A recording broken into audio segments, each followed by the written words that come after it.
pas. Par ailleurs... Et est-ce que le Hamas vous accueillerait, Elias Sambar? Il n'a pas à m'accueillir ou à me refuser l'accueil. Je suis dans mon plein droit d'un enfant de cette terre et j'y suis partout chez moi. Je n'ai pas demandé d'autorisation pour être chez moi. D'ailleurs, ce que vous avez vu hier, mis à part toute la description absolument pertinente que Jean-Paul Chagnolot vient de faire sur ce qu'il appelait la désespérance, et le terme n'est pas assez fort, ce à quoi vous avez assisté hier, c'est aussi le fait que depuis 70 ans, nous sommes soumis à des politiques diverses venant de toutes parts, mais fondamentalement de ceux qui nous ont remplacés chez nous. Nous sommes soumis à une politique qui tente à nous faire sortir définitivement de scène. Vous pensez à qui, Elias Sambar, que l'on comprenne bien? Qui sont ceux qui vous soumettent à des politiques diverses? Alors il y a évidemment l'occupant israélien, et en dehors de cela? En dehors de cela, nous avons été accueillis dans certains pays arabes et réprimés dans d'autres. Mais ce que je voudrais également dire, puisque je vois très bien ce que vous avez derrière votre question, si vous pensez que les peuples arabes nous ont trahis, vous vous trompez. L'Égypte, en tout cas, n'a pas bougé un cil. Ils sont massacrés, monsieur.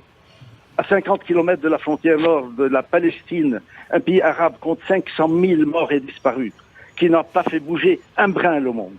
Ne venez pas accabler les peuples qui subissent aujourd'hui ce qu'ils ont subi avec l'État islamique en Irak, avec le déferlement terroriste en Libye, avec ce qui se passe en Syrie, avec ce qui se passe au Yémen. Les peuples arabes sont victimes aujourd'hui et on est en train d'essayer de les faire eux aussi de sortir de scène, tout comme on essaye depuis 70 ans de nous sortir de scène. Ce qu'il faut que ce mouvement rappelle aussi, c'est que nous n'avons pas disparu et que nous ne disparaîtrons pas, nous ne sortirons pas de scène, quelles que soient les épreuves. Ça fait 70 ans que nous le montrons, ça fait 70 ans que nous le prouvons, et je suis consterné de voir à quel point certains Israéliens, je dis bien certains, ne voient pas que nous ne sortirons pas de scène. Aujourd'hui, si j'étais israélien, je serais consterné. Je serais consterné par le fait qu'il n'y a eu aucune leçon apprise de ces 70 ans, sinon celle de l'usage de la force et de l'illusion que la force allait résoudre les choses. Également, je serais consterné de m'être retrouvé dans cette espèce de fête rocambolesque pour l'inauguration de l'ambassade américaine à Jérusalem, où il y a eu un beau public de millénaristes intégristes américains, de gens qui sont dans l'extrême droite religieuse chrétienne et de gens qui sont dans l'extrême droite israélienne. C'est une réunion absolument faramineuse que nous avons vue hier et quelque part d'une indécence absolue.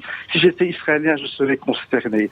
Je serais consterné du discours de l'apprenti sorcier qui est aujourd'hui à Washington et qui ne pense qu'à ses élections de mi-terme. Alors justement, à ce sujet, Elias Sambar et Jean-Paul Chagnolot, il y a un sondage qui a été fait parmi les Juifs américains et qui montre que la décision de déplacer l'ambassade est très majoritairement perçue de manière négative, comme d'ailleurs Nathalie Portman l'a dit au titre d'emblème en quelque sorte de ces Juifs américains. 80% des Juifs américains seraient hostiles à cette décision qui est, on le comprend bien, une décision porteuse de guerre.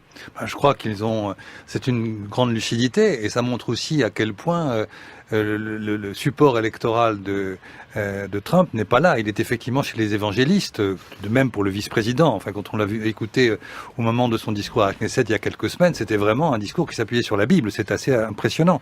Donc je crois qu'effectivement, c'est une posture qui nous conduit vers un déni de vérité. Et moi, je voudrais juste dire un mot par rapport à ce que vient d'évoquer Elias Sambar. Il y a eu tout un topo hier de Netanyahou sur la vérité. La vérité, c'est que Jérusalem est la capitale depuis 3000 ans. C'est évidemment une instrumentalisation de l'histoire qui n'a aucun sens. C'est une ville qui est plurielle, qui a des racines juives certainement, mais chrétiennes et musulmanes, bien entendu. Donc ça n'a pas de sens.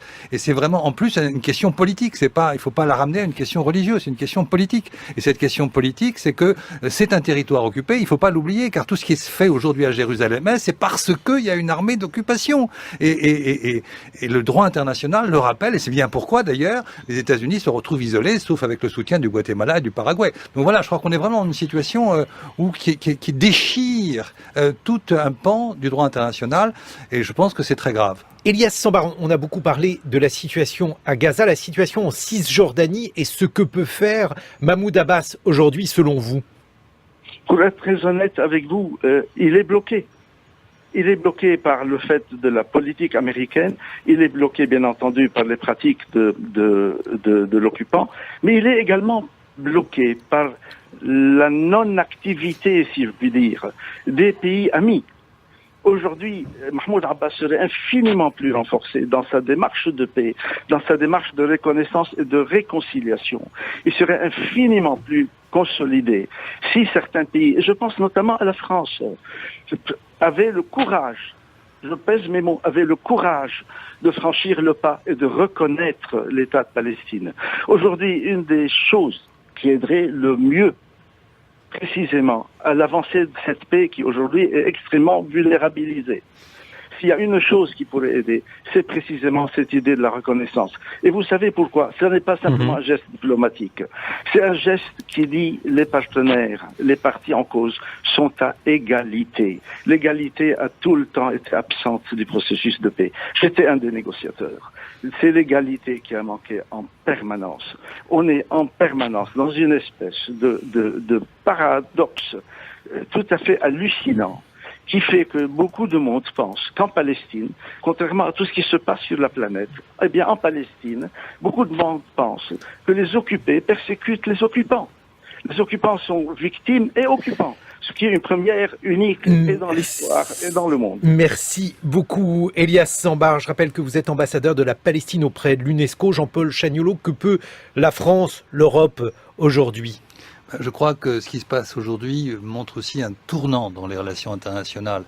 L'Occident a implosé, si toutefois il existait ces dernières années. En tout cas, aujourd'hui, on a d'un côté les États-Unis, de l'autre les Européens. Je dis pas l'Europe, mais les Européens, et en l'occurrence la France et l'Allemagne notamment.